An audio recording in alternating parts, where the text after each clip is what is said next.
Bom dia, Shechianu, Rekimanu, Vigianu, Manazé. Vamos começar agora um novo estudo que Bezerat Hashem vai levar a gente até Mashiach. A gente vai começar com o primeiro capítulo. Quem quiser acompanhar, vou fazer a leitura rápida, depois elaborar e explicar. Que página? Página 36. Esse é o primeiro capítulo. Até então a introdução. O homem sempre deve colocar o temor a Deus no seu coração. Imagino sempre o Eterno diante de mim.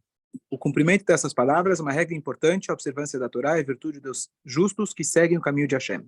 Já que, normalmente, o modo de agir do indivíduo, seus gestos e ocupações, quando está sozinho em casa, não é igual ao seu comportamento em estar diante de um grande rei. Tampouco sua fala e modo de se expressar com os próximos e parentes são iguais às de quando está no palácio real, pois, neste caso, certamente tomará o cuidado de que todas as suas atitudes sejam dignas. Se essa é a maneira de portar-se perante um rei de carne e osso, maior deverá ser a atenção ao saber que o grande rei, o Santíssimo, bendito seja, encontra-se presente em todo o mundo, está junto de cada um, observando suas ações conforme foi dito. Se o homem se esconder em esconderijos, não estarei vendo, disse Deus. Não sou eu que preencho os céus e a terra? Certamente essa forma de pensar logo fará alcançar o temor, submissão e respeito a Deus, abençoado seja, fazendo-o sentir envergonhado diante dele. Quem quiser pode fechar, a gente terminou a leitura de hoje. Agora vamos elaborar um pouquinho o que a gente leu. Se você já entendeu, pode ir embora, porque esse é o principal. Então, nós temos na Parashá que passou, Bom dia. aonde Deus fala, olha, eu não quero nada de você, só quero uma coisa, uma única coisa. Me respeita. Fácil. Faça tudo que eu mando. É uma coisa só. Quando David Amelach, ele vira e fala para Deus, ele também vira e fala para Deus, olha, eu vou pedir uma coisa só. Aí ele começa a falar, eu quero isso, eu quero aquilo, eu quero aquele outro. Peraí, você falou que queria uma só? Aí ele falou para Deus, você também falou que queria uma só me respeita. O que é respeita? Começa com 613, para começar. Então, mas essa primeira alahá, não é à toa que ela é a primeira, mas na verdade ela é a base de tudo. Ela resume tudo aquilo que a gente vai fazer. O que significa? O temor a Deus. Ou seja, respeitar a Deus. Se a gente elaborar nessa alahá, entender essa alahá, o resto vai ficar fácil. Só que essa não é fácil. Então, o que significa esse temor a Deus?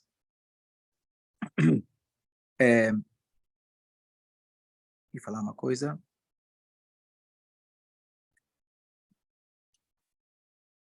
Peraí, tá vindo.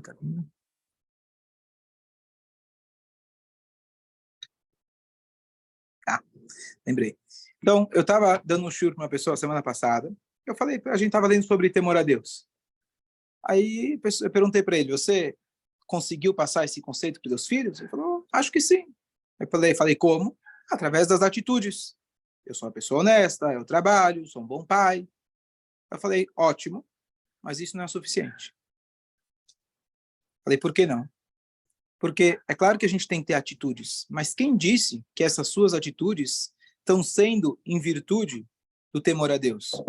Talvez você está fazendo elas simplesmente porque você acha que são atitudes corretas. Já é bom você ter essas condutas, mas é essencial que você verbalize para os seus filhos que você está fazendo isso em função da presença e da unidade, da única existência de Akadosh Baruch Hu. Eu vou explicar por que isso. Então, o que acontece? Os 10 mandamentos, quem lembra? Qual que é o primeiro mandamento? Escutar a esposa. Ela não é. Dentro de casa é a esposa, fora é Deus. O primeiro mandamento é o Hashem teu Deus. Qual que é o sexto mandamento? Pai e mãe, esse é o quinto. O sexto, batendo na trave. O sexto é não, a proibição do assassinato. Fala assassinato porque matar é permitido. Eventualmente, você pode matar, né, um criminoso, sei lá. Existe pena de morte. Então, é proibido o assassinato, certo? Deus, ele deu 2 tábuas da lei. Por que 2? Já que era de graça, mandou 2. Mas, não, do lado direito são as entre o homem e Deus, e da esquerda entre o homem seu semelhante. Aí a pergunta fica, por que honrar o pai e a mãe está entre o homem e Deus? Mas deixa para outro momento. Mas por que ele não deu uma tábua só com as 10? Por que ele fez questão de colocar em duas? Tá bom, são dois conceitos. Então a resposta é que elas devem ser lidas na vertical, mas também devem ser lidas na horizontal. Ou seja, você pode ler 1, 2, 3, 4, 5, 6, 7, 8, ou você pode ler 1, 6, 2, 7, e assim por diante, porque a uma está ligada com a sexta. Então, qual que é a ligação entre a primeira e a sexta? Então, alguma explicação clássica é que não adianta só você amar o próximo e não amar a Deus. Não adianta você só amar a Deus e não amar o próximo. Essa é a explicação clássica. Mas indo um pouco além disso, de que ao longo da história tivemos várias religiões ou grupos que eles acreditavam ou só na primeira ou só na sexta. Então, tiveram aqueles que falam, nós acreditamos em Deus, e em nome de Deus, a gente pode assassinar. Então, esse é aquele que pegam só a tábua do lado direito, primeira tábua. E tem aqueles que falam, não vamos matar, somos pessoas morais. Não acreditamos em Deus, mas somos pessoas inteligentes, sábias, como os alemães, extremamente avançados, que acreditam na ética e na moral. Você vê os caras levando eles para aqueles caminhões, tem um vídeo que soltaram há pouco tempo, fizeram colorido, dando a mão muito, ajudando eles a entrarem no caminhão, onde lá eles iam, o cara estava sem roupa, mas com muito respeito, não era outro que dava chocolate na entrada das câmeras de gás. Então eram pessoas extremamente respeitosas, só que isso não é considerado gente, até aí não tem nada de errado, estamos aqui fazendo uma limpeza racial. Por quê? O que faltou? Faltou o conceito de que você não mata não porque é ético, você não mata porque assim Deus estabeleceu. Na hora que você mistura o teu intelecto e começa a colocar critérios, esse não é considerado matar, esse pode, não, mas vírgula, esse eu acho que sim, faz sentido a gente eliminar, Deus nos livre. Então, se você tira a primeira, a sexta sozinha também não se sustenta. Então, por isso é muito importante, concluindo o que eu falei para essa pessoa, de que, claro, sim, temos que ser pessoas éticas, morais. Mas o primeiro ponto que o judaísmo introduz para a gente saber que esse mundo não está aqui como uma selva. Existe aqui um balabait, existe aqui alguém tomando conta, existe aqui olhando cada atitude que você está fazendo. Você deve prestar contas, você deve saber que ele está te olhando, e você deve saber não só que você vai prestar contas no sentido que ele está impondo, mas você deve saber que toda atitude tua positiva conta. Todas as coisas que você faz conta. E esse é o ponto básico, primeiro dos 10 mandamentos. Esse é o ponto básico aqui, primeiro alahá de todo o Shulchan Aruch. A gente saber que nós estamos aqui com uma missão de alguém maior que nós. E aí, a partir daí, a gente pode falar de ética e moral. Então, é muito diferente. Quando surgem desastres nas escolas, por exemplo, quando chega um ex-aluno, Deus nos livre, começa a fazer o que hoje se tornou, infelizmente, mais comum. Então, o que se fala a respeito? Primeiro, oi, Vaismir, onde estamos chegando? O que vai ser do mundo? Bom, esse é um grupo. O outro, clica próximo. Não foi comigo? Próximo. Outros, nos Estados Unidos, pelo menos, controle de armas. O que o Rebbe se manifestou nesse tipo de situação?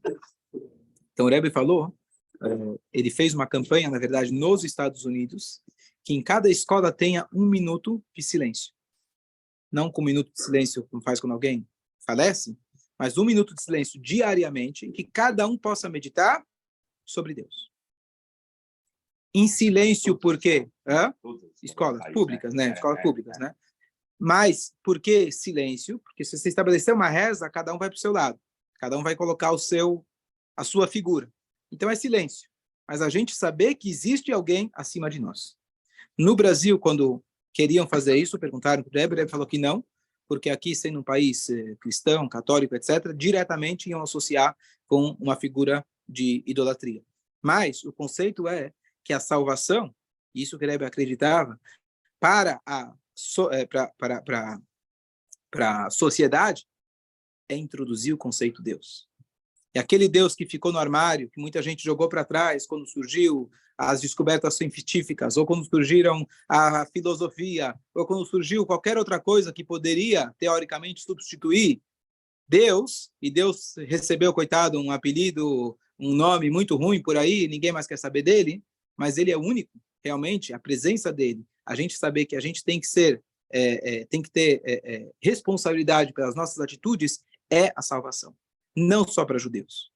Esse é o ponto básico que a gente tem que tentar introduzir entre nós, entre judeus, entre não judeus, saber que nós estamos aqui e a gente tem que prestar conta. Alguém está olhando, alguém está acima de nós. E não só lembrar dele quando Deus nos livre, o avião está caindo, quando vai fazer a pousagem forçada lá, aterrissagem forçada. A gente saber que a todo momento a gente colocar isso dentro de nós. E por isso Deus fala, eu só quero isso de vocês. Claro, para você chegar nisso, precisa cumprir todas as 613. Para você conseguir realmente sentir a presença de Hashem em cada momento, mas esse é o ponto básico que a partir daí a gente pode começar a conversar. Sem isso, nada faz sentido. Nada tem sustentabilidade. Nada vai se sustentar. Nenhuma regra ética e moral. Temor não é uma palavra muito forte, não. Implica medo. Boa. Tem medo. Boa, ótimo. Alguém mais tem uma dúvida? Antes dele... Assim, porque tem aquela questão que sempre se perguntam para um rei. Você prefere ser amado ou ser temido? Ok. Então, vamos lá. Então, a pergunta é, peraí. Por que, se a gente for comparar e usar como uma comparação distante, mas apenas para a gente poder entender o conceito melhor? You understand Portuguese, Spanish, something? Okay. No, sounds like you're... Very good. Então, a pergunta básica. Essa religião nossa, você começa a ler a Torá, de castigos, pena de morte, se não fizer isso vai ter as maldições. Talvez tenha uma religião mais agradável, religião do amor. Conhece? Religião do amor. Amar. Mais convidativo, não é? Não é mais convidativo? E por que esse judaísmo que você está querendo falar que ele é tão bom, tá certo? Ele parece mais punitivo. E a primeira alahá diz, tema a Deus. Deus, ele vira e fala, quer resumir tudo, ele fala, temor a Deus. Por que você não resume tudo em amor a Deus? Qual que é o risco? Temor é mais difícil. Temor é mais difícil? Amor é mais fácil. Amor sem a base do temor, vamos explicar aqui o que é o temor. Temor não é morrer de medo, mas temor significa respeito.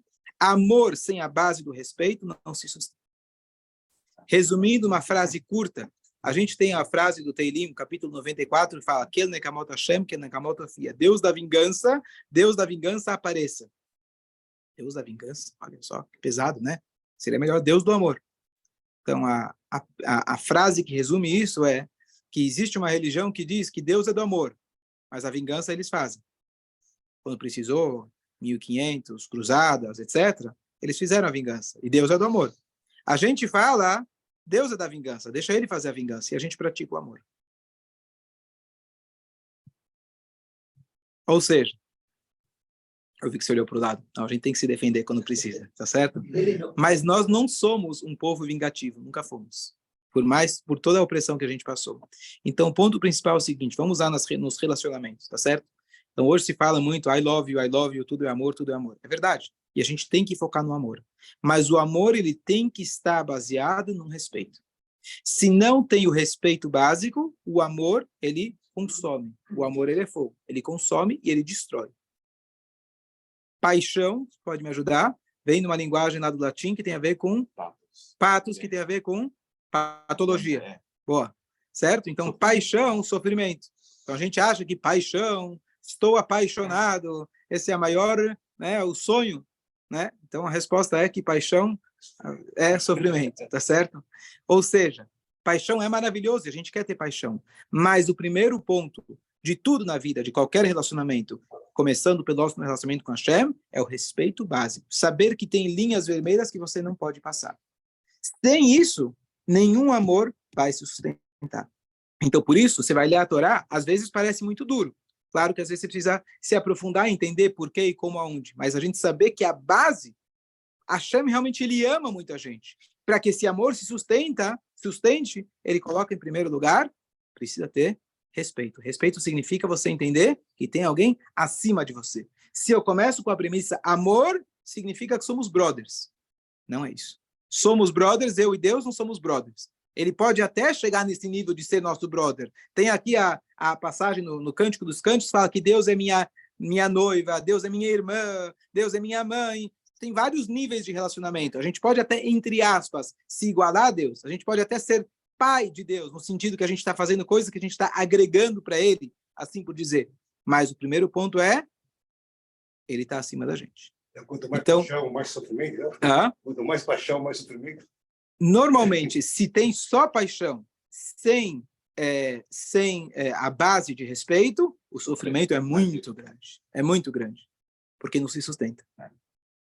Certo? Teve a história de... qual é o nome? Os dois irmãos que tiveram relação, filhos de Davi. Fugiu agora o nome. Fugiu agora o nome. Mas ele tinha uma paixão muito grande por ela e enganou ela, etc. Acabou tendo uma relação com ela, era meia-irmã dele. E depois que ele teve essa relação com ela, que tinha uma paixão muito grande, está escrito que ele teve um ódio tão grande por ela, maior do que toda a paixão que ele tinha por ela. Então ele quebrou todos os protocolos para poder estar com ela. A partir do momento que ele satisfez a sua vontade, não só que aquilo sumiu, se transformou num ódio muito grande. Tá certo? Obrigado. Amnon e Tamar. Escolha, Hersh. Valeu, obrigado. Amnon e Tamar. Obrigado. A gente aprende mais dos alunos do que tudo. Escolha, obrigado. Certo? Então, existem vários níveis de temor. O nível mais elementar, que também está na Torá, é o mais elementar, mais básico, é você ter medo da consequência. Não é o temor ideal, mas talvez seja o mais básico para você começar.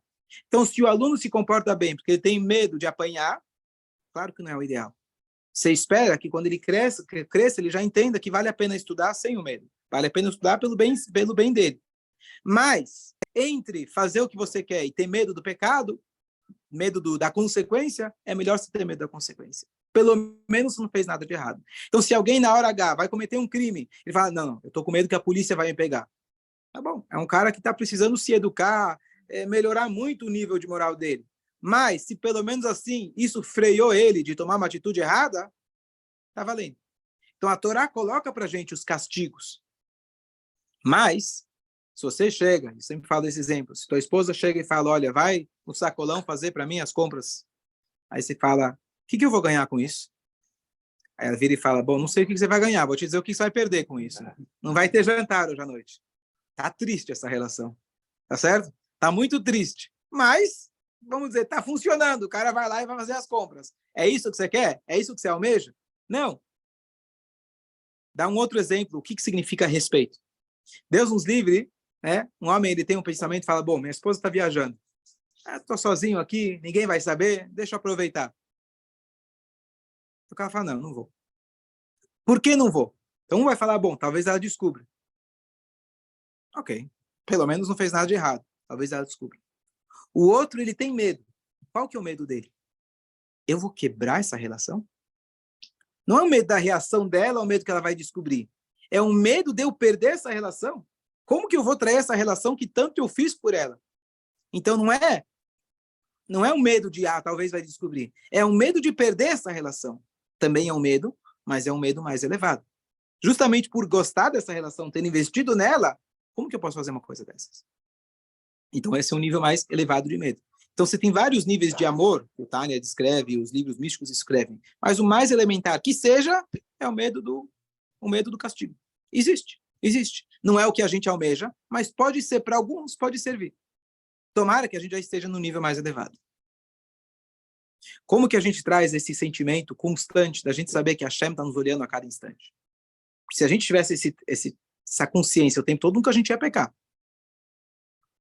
Porque de repente foge da cabeça. De repente a gente fala, não, deixa eu fazer o que eu quero, Deus está lá fazendo outra coisa mais importante. Você não está olhando para mim, vai. Eu não sou tão importante assim. Ele me deixa um pouquinho, vai. Né? Deixa eu descansar um pouco, não precisa olhar o tempo todo. Como você pode criar essa consciência? Israel, mata Rogério. Para criar esse tipo de consciência. Tá certo. Para começar, Deus sempre está com a gente, tá? Mas você consegue sentir isso o tempo todo? Isso é a minha pergunta. Saber que o tempo todo tem alguém olhando todas as ações. Mas tem hora que a gente esquece. Distrai. Então, para isso, entre outras, dos efeitos colaterais positivos das mitzvot, Em cada momento que você está na sua vida, tem o que você pode fazer e o que você não pode fazer.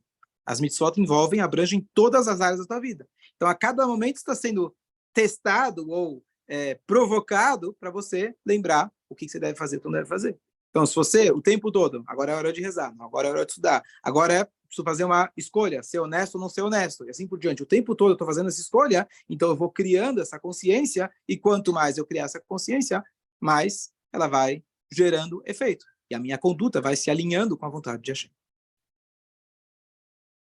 Dúvidas? Pode falar. Não? Rabino, e o senhor? Fala. Hersh. Deixa eu só abrir aqui, eu acho que tem uma pergunta. Vamos ver aqui. Pode falar, Hersh. Rabino, quando você falou Deus do...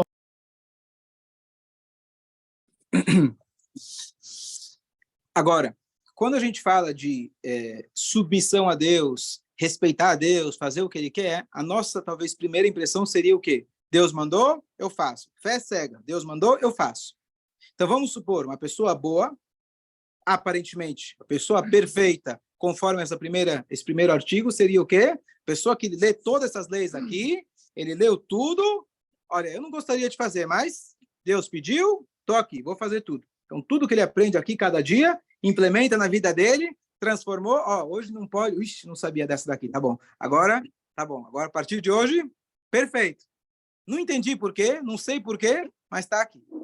Então, isso também é uma maneira muito elementar de servir a Deus. Porque quando a gente fala de submissão a Deus, é diferente, como ele disse aqui, uma submissão para um rei de carne e osso. Para um rei de carne e osso, ele pode forçar você na atitude. Ele nunca vai forçar você no seu modo de pensar. Você vai, às vezes, por falta de opção, você vai ser obrigado a cumprir a lei do cara.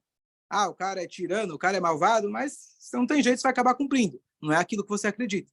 Então, um rei de carne e osso, ele pode, no máximo, ele pode impor e conseguir que você vai cumprir as regras dele. A mesma coisa na educação.